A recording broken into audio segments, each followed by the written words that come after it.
तो चैनल को सब्सक्राइब जरूर करें। अच्छे लोगों के साथ हमेशा बुरा होता है और वहीं जो लोग बुरे कर्म करते हैं और अज्ञान की राह पर होते हैं वह खुशहाल दिखते हैं। श्री कृष्ण ने इसका जवाब गीता में दिया है।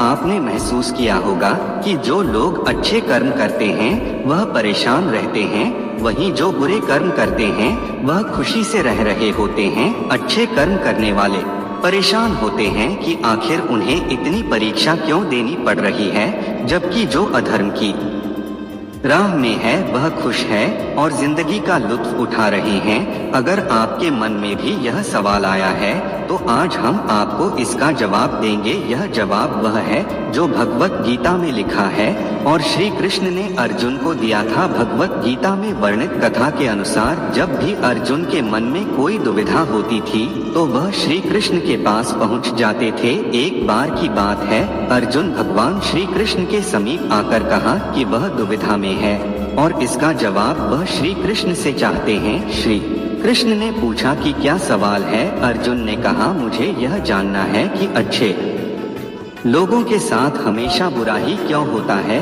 वही बुरे लोग खुशहाल दिखते हैं। अर्जुन के मुंह से ऐसी बातें सुनकर श्री कृष्ण मुस्कुराए और कहा, मनुष्य जैसा सोचता है और महसूस करता है वैसा कुछ नहीं होता है, बल्कि अज्ञानता की वजह से वह सच्चाई नहीं समझ पाता है। अर्जुन उनकी यह बात समझ नहीं पाए। इसके बाद श्री कृष्ण ने क्या कहा वह जानते हैं। श्री कृष्ण ने अर्जुन से कहा, पार्थ मैं तुम्हें एक कथा सुनाता हूँ, उसे सुनकर तुम समझ जाओगे कि हर प्राणी को उसके कर्म के हिसाब से ही फल मिलता है। प्रकृति हर किसी को अपनी राह चुनने का मौका देती है। अब वह मनुष्य की इच्छा पर निर्भर करता है कि उसे धर्म की राह चुननी है या अधर्म की कथा शुरू करते हुए श्री कृष्ण ने कहा, एक नगर में दो पुरुष रहा करते थे।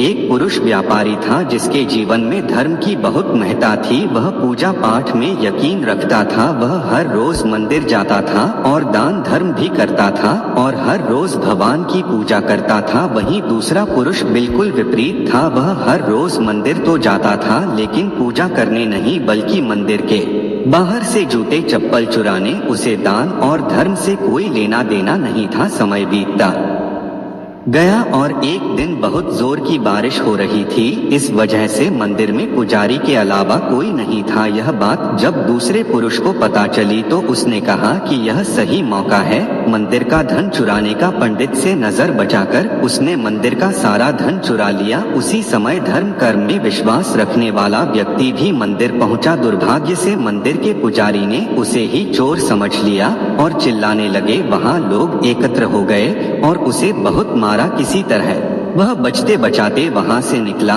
तो दुर्भाग्य ने उसका साथ वहां भी नहीं छोड़ा। मंदिर के बाहर वह एक गाय इसे टकरा गया और घायल हो गया।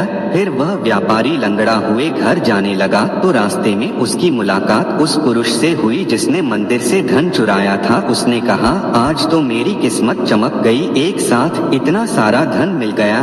यह सब देखकर उसे बहुत बुरा लगा और उसने अपने घर से भगवान की सारी तस्वीरें निकाल दी। कुछ सालों बाद दोनों की पुरुषों की मृत्यु हो गई। मरने के बाद जब दोनों यमराज की सभा में पहुंचे और भले पुरुष ने दूसरे व्यक्ति को देखा तो उसे बहुत गुस्सा आया। उसने क्रोधित होकर यमराज से पूछ ही लिया, मैं तो हमेशा अच्छे कर्म करता था, दान में विश्वास रखता था, उसके बदले जीवन भर मुझे अपमान और दर्द ही मिला और इस व्यक्ति को नोटों से भरी पोटली, आखिर ऐसा भेदभाव क्यों? इस पर यमराज ने कहा, पुत्र तुम गलत समझ रहे हो। जिस दिन तुम्हारी गाड़ी से टक्कर हुई थी वह दिन तुम्हारे जीवन का आखिरी दिन था, परंतु तुम्हारे अच्छे कर्मों की वजह से तुम्हारी मौत सिर्फ एक छोटी से चोट में बदल गई। तुम इस दुष्ट व्यक्ति के बारे में